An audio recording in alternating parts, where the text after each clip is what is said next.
Vamos dar início ao seminário e gostaria de dar as boas-vindas a todos.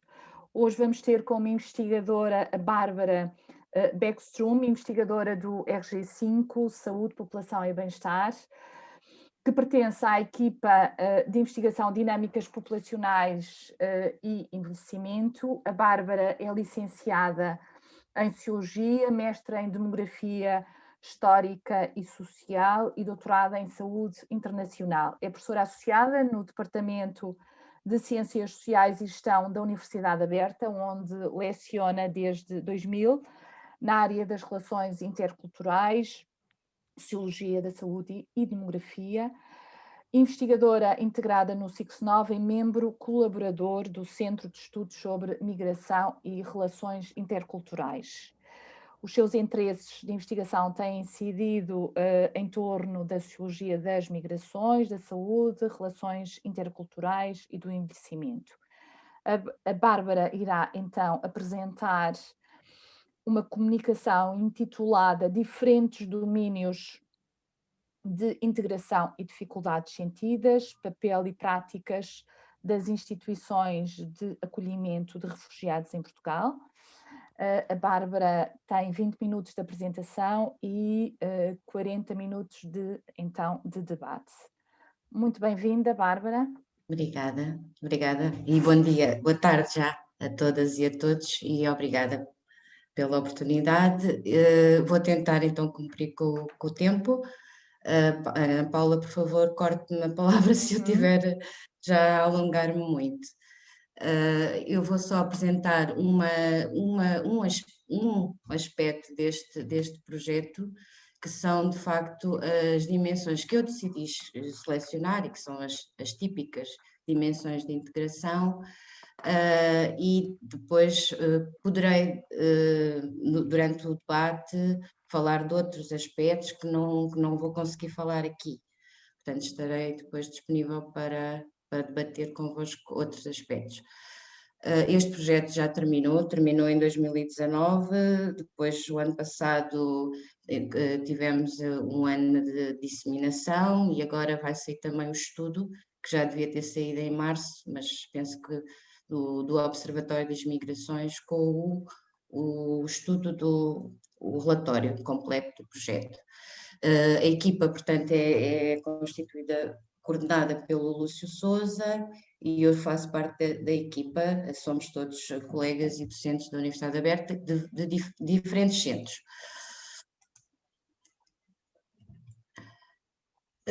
Vou só dizer que um dos pressupostos, em termos do conceito de integração, que é bastante diverso e não é consensual, nós partimos do pressuposto inicial no nosso trabalho, que é um processo de ambos os lados, portanto, de gestão, processo de adaptação e gestão de expectativas e de frustrações, quer por parte da sociedade de acolhimento, quer por parte dos refugiados.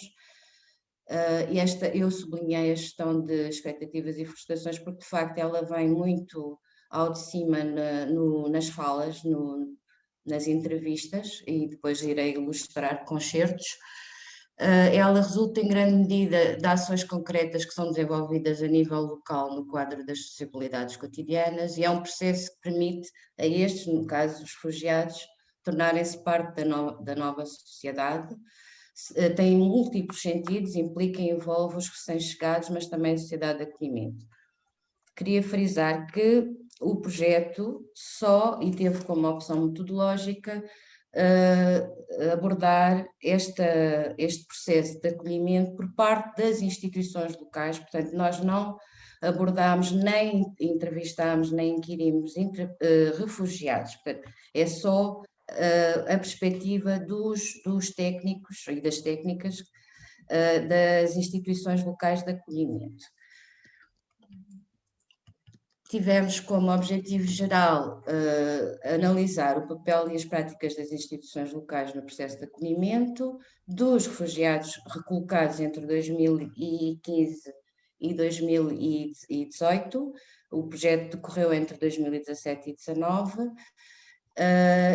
a questão de partida é como é que as práticas desenvolvidas pelas instituições locais de acolhimento de refugiados contribuem para a implementação da Política Nacional de Integração dos Refugiados Recolocados em Portugal. Tínhamos diversas questões específicas que abordámos, mas aqui venho-vos apresentar apenas a questão dos diversos domínios da integração. O projeto teve 3 momentos, em que primeiro entrevistámos responsáveis de entidades interlocutoras, digamos as instituições ao nível central. Depois aplicámos e selecionámos o nosso universo e chegámos a 151 instituições. Fizemos um inquérito online e recebemos 97 respostas. Dentro destas 97 instituições que preencheram o questionário, selecionámos depois 20 ao nível do país e da diversidade de instituições para irmos fazer entrevistas à pessoa, ao interlocutor que preencheu o questionário. Aqui venho-vos mostrar como temos uma diversidade de instituições, portanto, desde as instituições religiosas, às IPSs, à Cruz Vermelha, à Misericórdia, câmaras municipais e outros, e ao nível da dispersão geográfica dos refugiados pelo território nacional também vemos que temos aqui as 5 regiões, se bem que mais representadas em Lisboa e no Norte.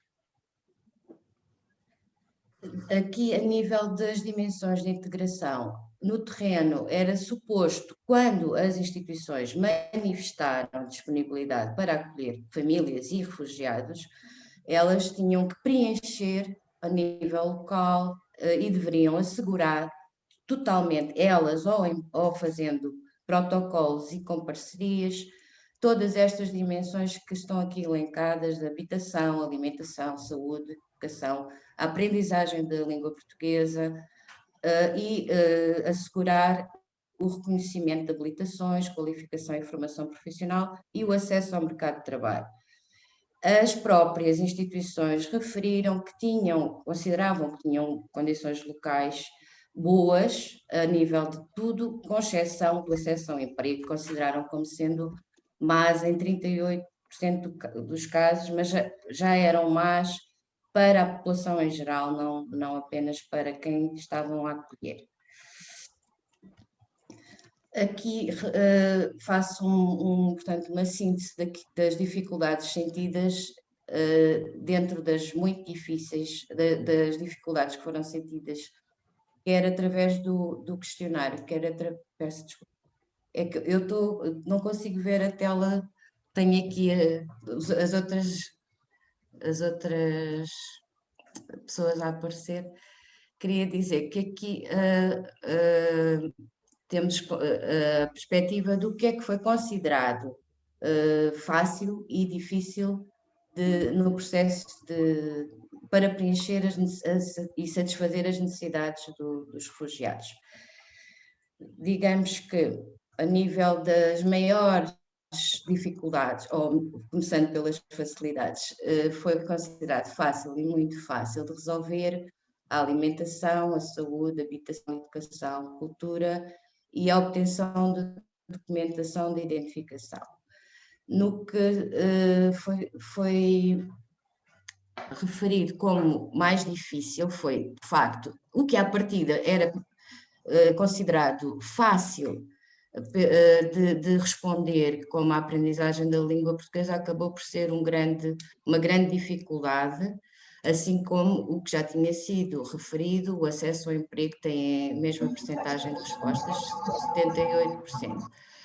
Depois também houve muita dificuldade a nível das burocracias, não é? De tratamento de outros documentos, obtenção de equivalências escolares, conhecimento de certificados, tradução de diplomas e a própria questão da obtenção da documentação de residência relacionada também com a articulação com o CEF.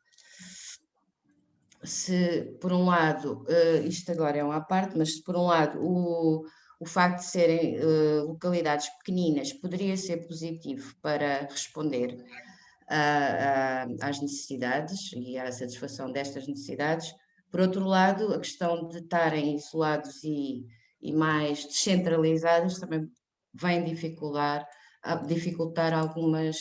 algum acesso a este tipo de serviços. Como, por exemplo, a questão da língua foi realmente, na essência, a maior dificuldade encontrada, devido a uma particularidade que era o IFP assegurava os cursos de português com um mínimo de 26 pessoas para constituírem turmas, o que não acontecia em muitos locais onde foram acolhidas famílias, onde havia apenas, talvez nem 10 pessoas acolhidas, e aí dificultava e não havia a possibilidade de ter cursos para estes refugiados. Estas dificuldades foram, entretanto, sendo superadas e resolvidas com professores voluntários da comunidade e aulas oferecidas nas escolas também.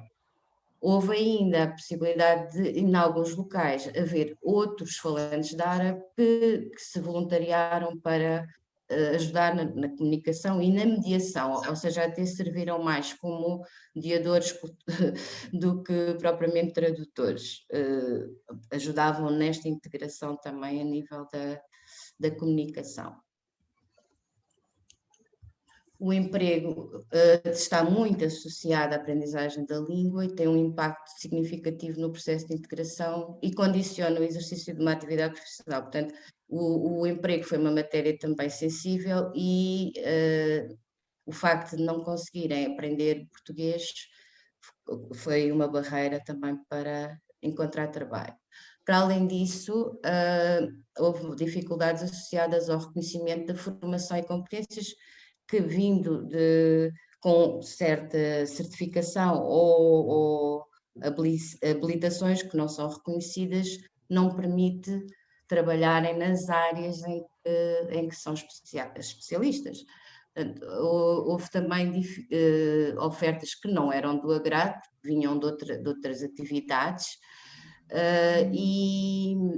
portanto, esta dificuldade em encontrar, fazer um match também aqui de emprego e competências profissionais de origem foi complicado.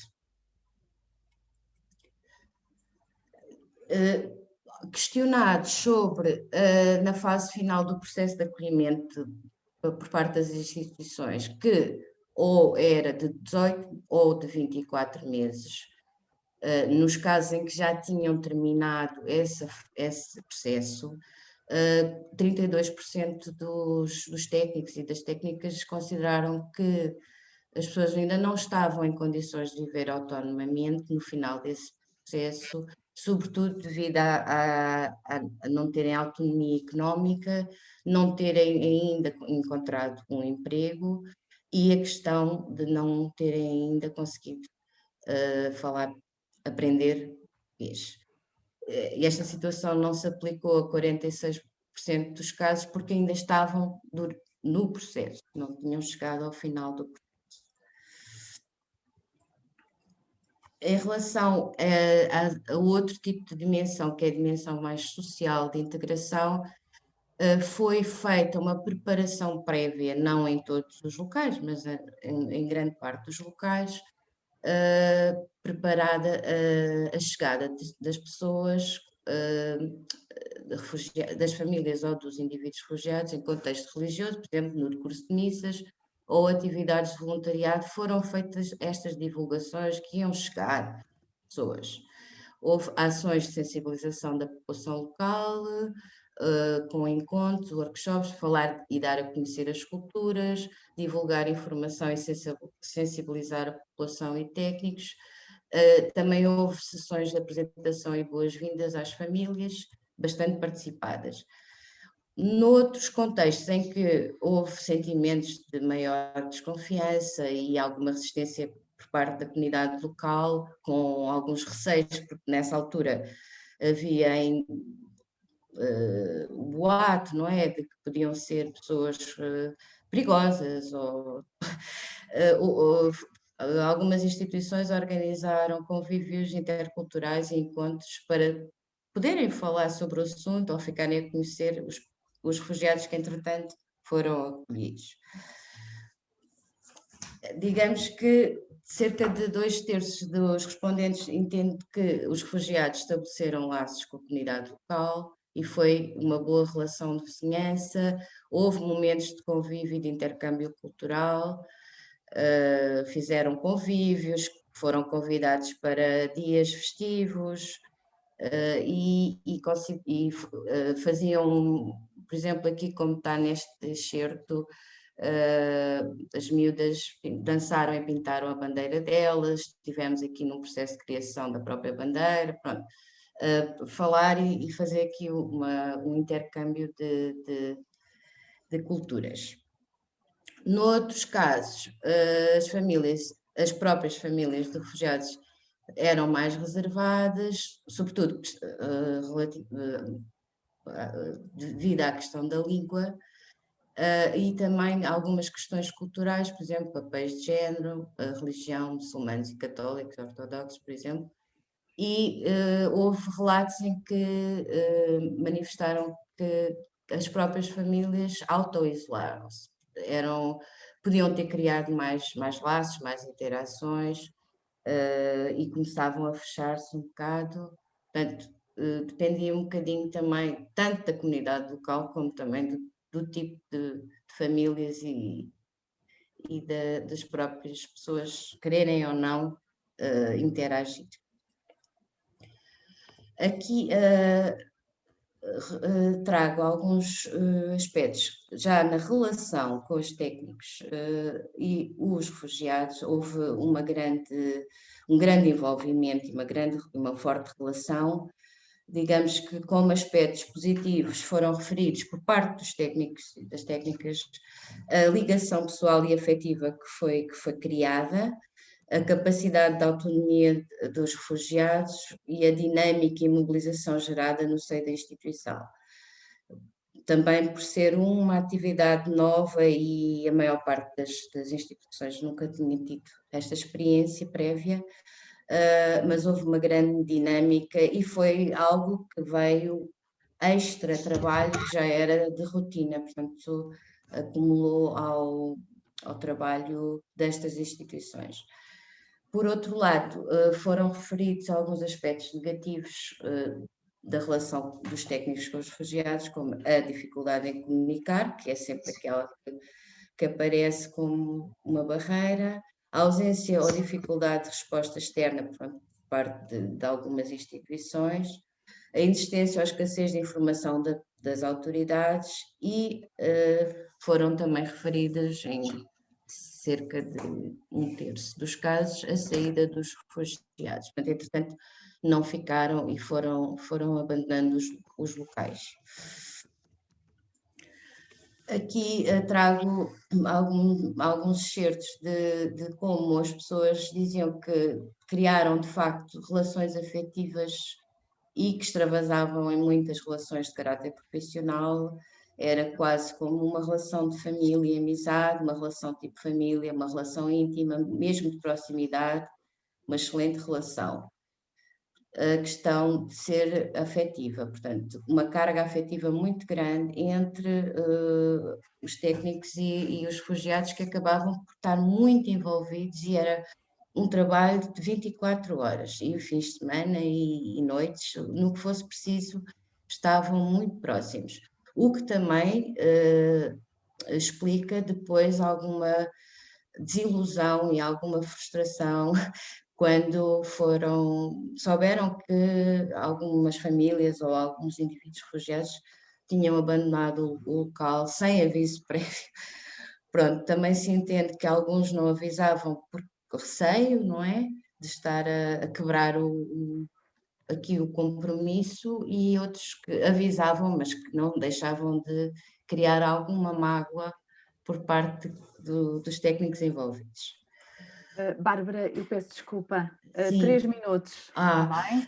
Ou seja, consideraram rica a experiência e aqui é a tal gestão, a gestão e das frustrações e das expectativas que eu disse ao início, porque de facto as pessoas esperavam outra coisa quando cá chegavam e era outra realidade que encontravam, portanto a ligação entre expectativas diferentes deles e de ambos os lados. Aqui refiro que aspectos a melhorar seria de facto disponibilizar mais informação sobre os perfis dos refugiados recebidos e também disponibilizar informação prévia às pessoas refugiadas sobre o que é que vão encontrar. Por exemplo, o emprego. Eles dizem o quê? Que faziam lá e querem fazer cá, mas isso às vezes na prática não temos aqui. Ele trabalhava na indústria do calçado e aqui não há, por exemplo.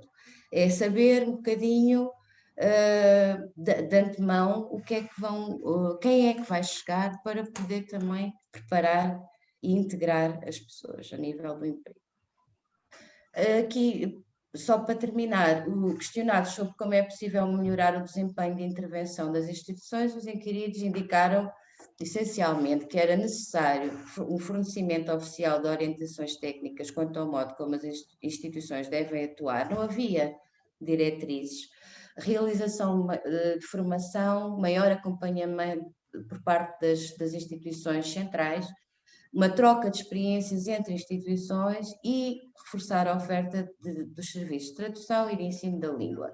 Entretanto, sei que já foi criada esta nova portaria, depois disto, que agiliza e facilita os cursos de português língua de acolhimento.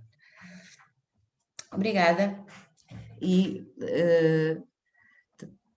era isto que eu vos queria mostrar.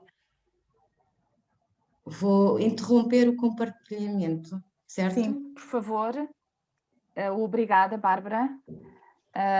Eu fazia então um apelo às pessoas que queiram colocar questões à Bárbara, comentários, por favor. Eu posso só fazer uma pergunta? Sim, claro, Edith. Olá. Eu chamo-me Edith, sou psicóloga e trabalho no Gabinete de Desenvolvimento Humano da Nova. Queria dar os parabéns à Bárbara pela excelente apresentação e o tema que é tão pertinente.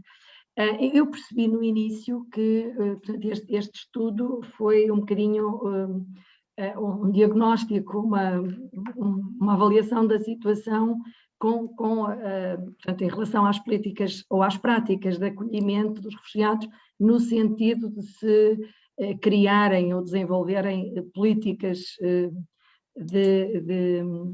portanto, mais estruturadas ou organizacionadas para o acolhimento, acompanhamento e apoio destas populações. Percebi no último slide que falou da criação de cursos de línguas, mas a minha questão era, já há políticas, ou na sequência deste estudo, foram criadas políticas e quais, e se já estão em prática ou não, portanto era um bocadinho, portanto os frutos deste trabalho, de facto do ponto de vista da tutela e dos organismos responsáveis, se foi feita alguma coisa e se já está em prática alguma coisa.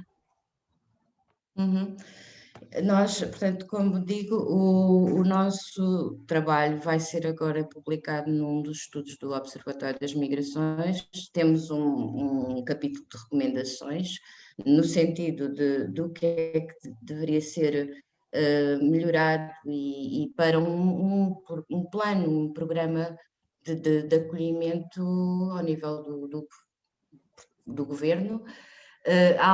Ainda não saiu nada em concreto e específico. Algumas das questões que aqui foram elencadas como aspectos a melhorar têm sido pontualmente, não todas, mas têm sido de facto cauteladas pela tutela, que é o ACM, e toda a estrutura de acolhimento, e agora neste momento já não é recolocação, é reinstalação. Há um trabalho ao nível da tutela de preparação no terreno, antes das pessoas chegarem, de conhecerem já, de haver essa preparação do que é que vão encontrar.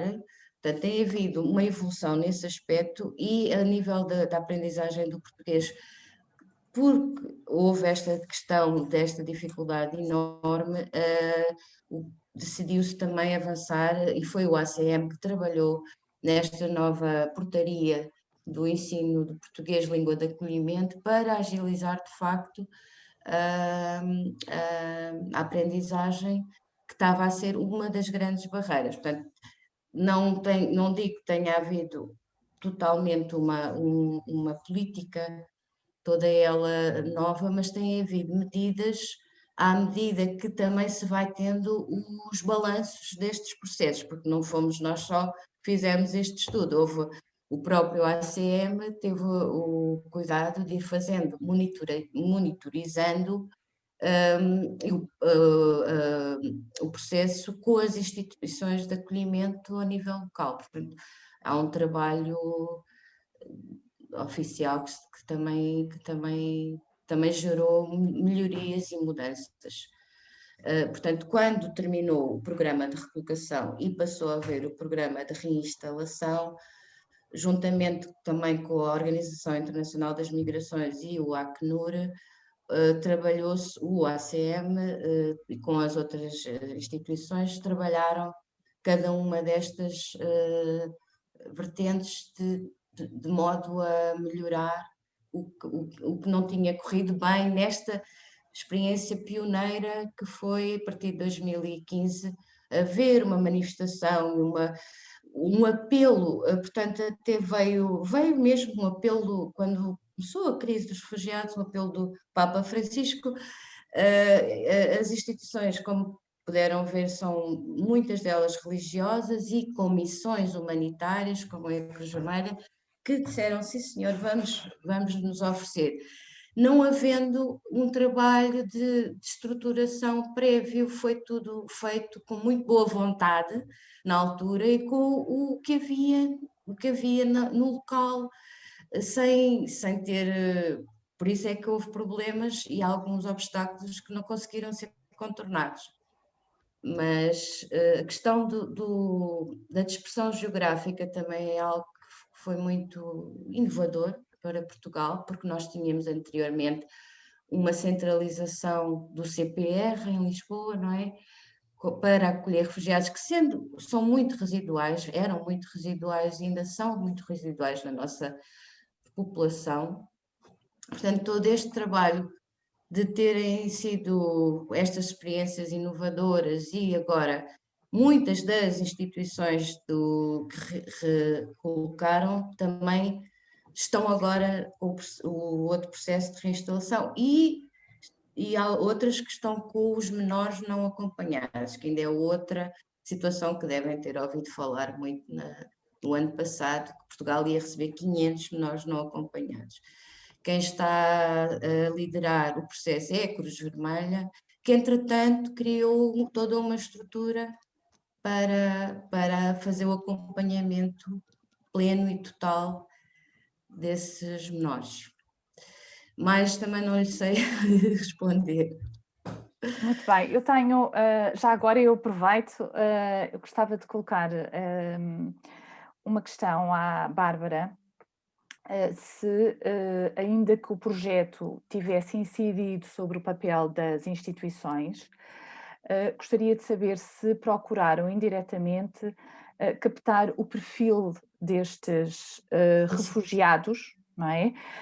Parece-me que a questão do trabalho, a oferta do trabalho é uma questão crítica. Se dessa sociografia dos refugiados, que tipo de atividades, que tipo de formação é que estes refugiados, quando chegaram, não é, a Portugal, e também que tipo de estratégias, se o projeto permitiu perceber que tipo de estratégias efetivas ao nível do trabalho que estas instituições, portanto, promoveram, porque parece-me que muitas vezes aquilo que Portugal tem, e à semelhança de alguns países da Europa, e esta questão tem sido discutida, que muitas vezes aquilo que os países têm para oferecer é o serviço doméstico e é o serviço no setor dos cuidados, ou seja, no apoio à população idosa, no qual os migrantes, os refugiados ficam completamente desprotegidos socialmente. E gostava de perceber também que tipo de estratégias, se o projeto procurou também avaliar que tipo de trabalho é que foi feito ao nível da integração laboral destes refugiados, porque parece-me também que Portugal é um local de passagem, não é? Pela fragilidade também das políticas públicas de apoio aos refugiados, e gostaria de ouvir um bocadinho. Sim. sobre esta questão. Nós questionámos no inquérito quantos refugiados tinham acolhido, género e origens, nacionalidades. Não questionámos mais sobre nem as habilitações dos refugiados, nem sobre as profissões dos mesmos. Portanto, tínhamos a religião, o género, as faixas etárias e qual era a composição do tipo de família. Não aprofundámos a vertente profissional do trabalho. Em termos das tais ofertas e estratégias, como nós tivemos a oportunidade de perguntar no inquérito e na entrevista depois, as instituições muitas vezes não sabiam quem é que iam acolher. Tinham dito que queriam e que tinham uma casa com 2 quartos, portanto, e que preferiam acolher famílias com crianças. Muitas vezes não conheciam o perfil e isso é que foi um entrave muito grande, como até dei aquele exemplo da pessoa que tinha trabalhado na indústria do calçado, mas naquela terra onde estava, não sei se era um dos locais, não havia qualquer tipo de atividade nessa área. Outra coisa é que as pessoas vêm com habilitações académicas, muitas delas até têm cursos que não são reconhecidos, não têm os certificados reconhecidos, nem têm as equivalências para poder exercer na área. As pessoas foram sendo integradas em trabalhos ou na própria instituição que acolheu, muitas delas arranjaram trabalho para a mulher ou o homem e da família. Há diferentes tipos de famílias, mas são sobretudo famílias com crianças, em que mais do que as mulheres foram os homens que foram trabalhar, mas trabalhavam ou foram trabalhar para a instituição, ou na cozinha, de facto, porque são lares, são residências que permitem esse tipo de trabalhos de hotelaria, como a Ana Paula há bocado referiu no setor não tanto doméstico, não tivemos nenhum relato de pessoas que estivessem a trabalhar nos serviços domésticos, mas a dificuldade ali de facto foi ter uma atividade, por isso é que as pessoas muitas delas não se mantiveram nos empregos, porque não eram do agrado delas, e elas próprias também vêm de zonas bastante cosmopolitas, e são pessoas que já até eram donas de lojas, nas entrevistas foram-nos dando de exemplos de profissões, mas nós não perguntámos isso, houve pessoas que tinham fábricas, deixaram muita riqueza também para trás, e que vinham de cidades grandes e foram parar a localidades pequeninas, e não não é muito significativo o número de pessoas que foram mesmo trabalhar na área delas, isso não aconteceu. Há exemplos de pessoas que montaram os seus próprios negócios, não é? E também temos o caso das pessoas todas que se foram embora. E as pessoas que se foram embora, como disse a Ana Paula, já não queriam ficar cá desde a chegada delas. Elas vieram para Portugal porque Portugal se ofereceu. Portugal não, as pessoas não tinham opção de escolha para onde é que iam, mas o sonho e o desejo era ir para a Alemanha, era ir ter com as suas redes, estar junto da sua comunidade e da sua família e ir para a Europa. No fundo, o sonho de ir para o centro da Europa. Portanto, a tal não integração ou auto-isolamento ou não se manter num trabalho também deve-se muito ao facto de as pessoas não terem a intenção de ficar e de se integrar. Portanto, não queriam investir. Para que aprender o português ou entrar num certo um trabalho, numa atividade, se depois tentaram e foram embora. Mas não, por isso é que é importante, e eu referi ali, como é necessário colocar as pessoas no local onde há ofertas de emprego para as suas competências académicas e profissionais. E agilizar a questão do reconhecimento e certificação dessas competências. Que não é fácil, não é fácil. Temos uma outra questão da Ana Ferreira. Por favor, Ana. Olá, boa tarde. Primeiro começar por dar os parabéns à Bárbara pela apresentação e agradecer a partilha dos resultados do projeto em que esteve envolvida. Eu não sou desta área e, portanto, eu senti um bocadinho necessidade e agradecia que pudesse fazer agora. Se me poderia enquadrar de uma forma um pouco mais detalhada que outros trabalhos é que existem nesta área, ou em Portugal ou fora, e tentar perceber em que é que o vosso trabalho, os dados que recolheram se aproximam ou se distanciam. E ao cabo que eu estou a perguntar é, pronto, para enquadrar-te um bocadinho em comparação com os outros trabalhos, o que é que o seu, e por outro lado dizer-me o que é surpreendente, o que é que foi surpreendente nos dados que recolheu. E depois a um segundo nível, gostava de saber o que é que agora que tem os dados analisados, que vão sair julgo que ainda não saíram, não é? Que vão publicar as recomendações que recolheram e que desenvolveram, qual é que é o seguimento do vosso projeto de investigação. E muito obrigada. Obrigada. De facto, quando nós fizemos esta proposta e muita gente perguntou porquê é que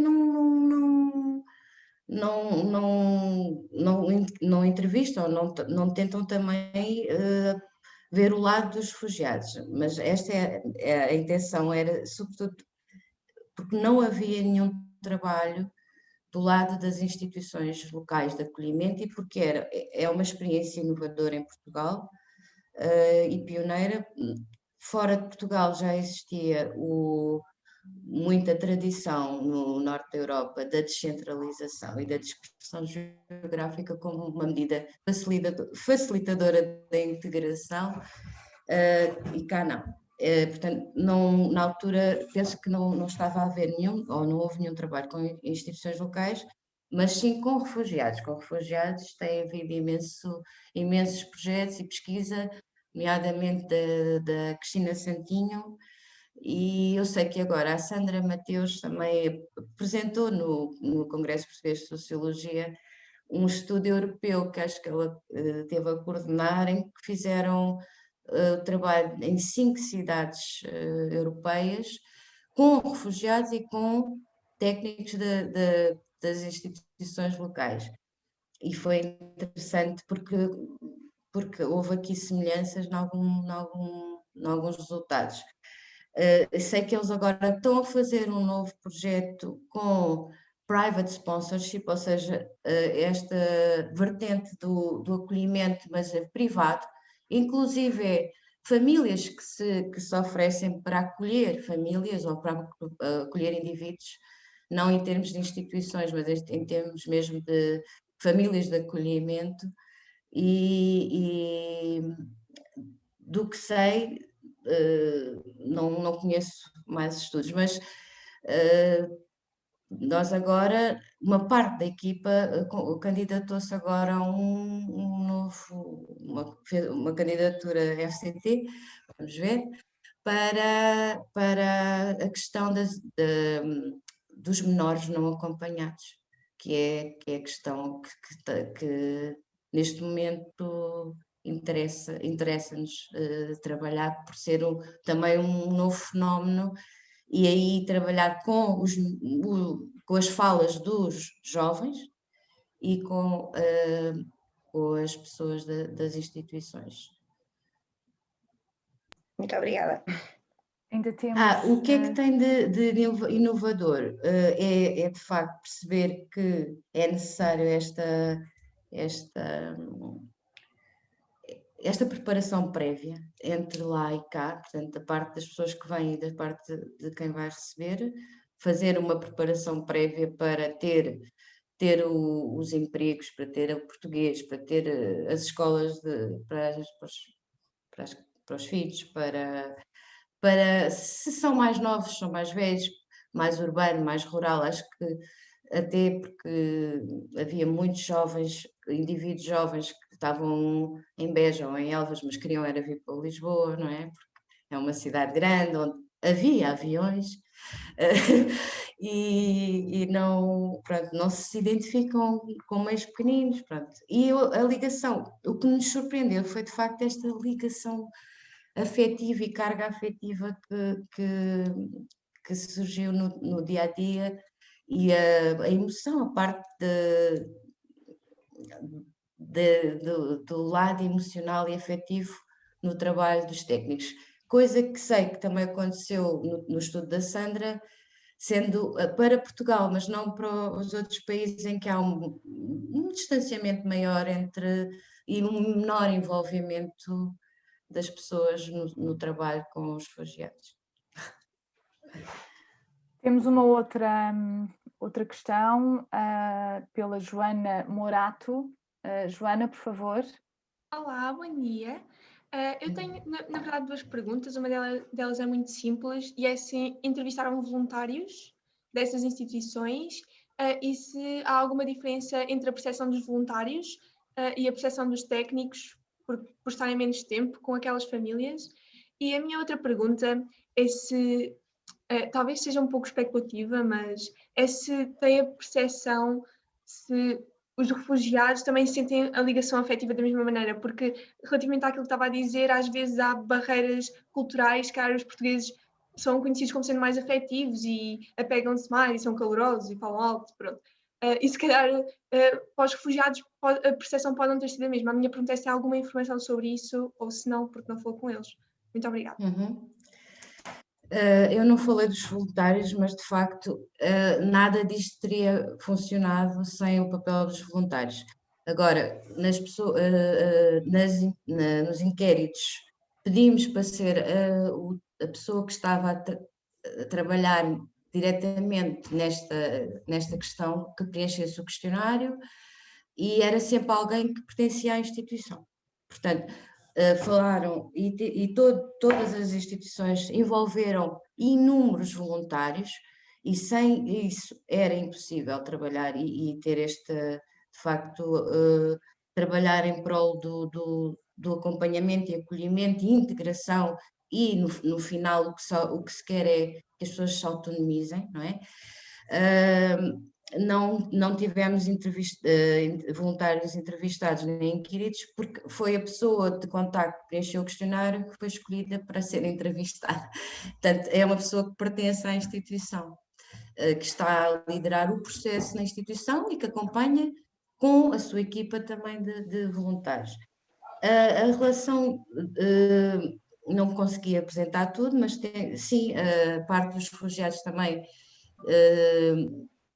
envolveram-se emocionalmente também, e também os que avisaram e os que partiram também sentiram pena, também continuam a contactar, mandam fotografias, mandam mensagens no WhatsApp, criaram ali uma ligação com as pessoas, foram embora, mas vão dando notícias, mostram os bebés que entretanto nasceram, etc, etc, em inglês ou outra língua.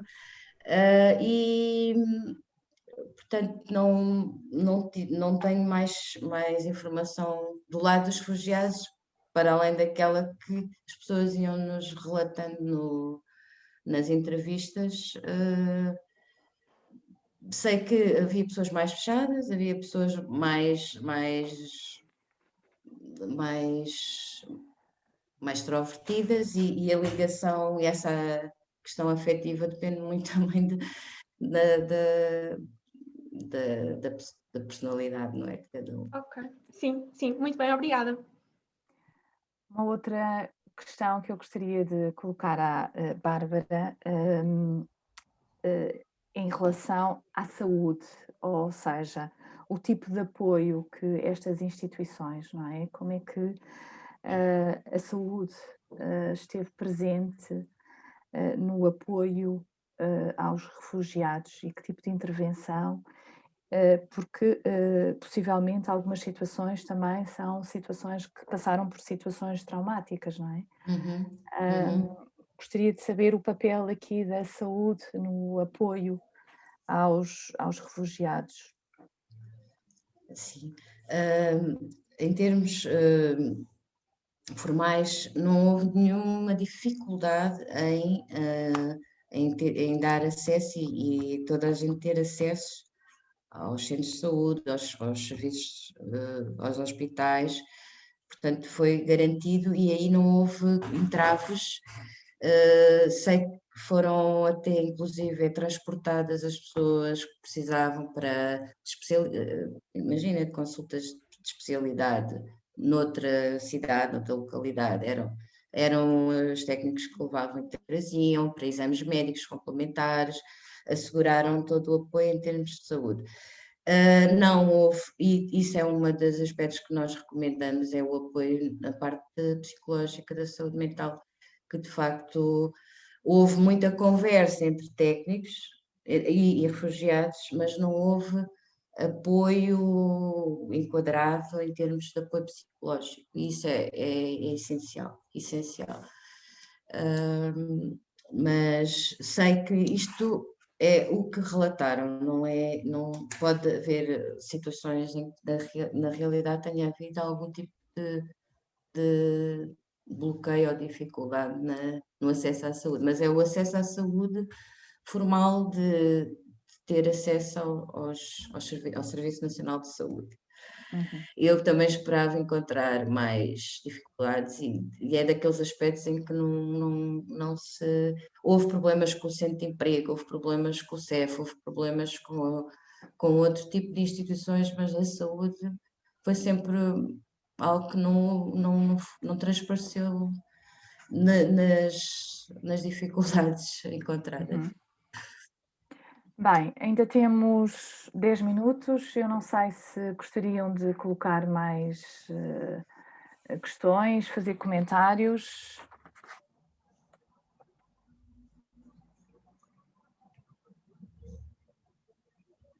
Muito bem, se não temos mais questões, comentários, agradeço à Bárbara a disponibilidade em apresentar o projeto e agradecer a presença de todos. Gostaria de alertar que na próxima semana o investigador será o Bruno Dionísio, do RG6, com a apresentação Justiça, Compaixão, Cólera, Ressentimento, Dissabores da Inclusão Escolar. E muito obrigada a todos. Até para a semana.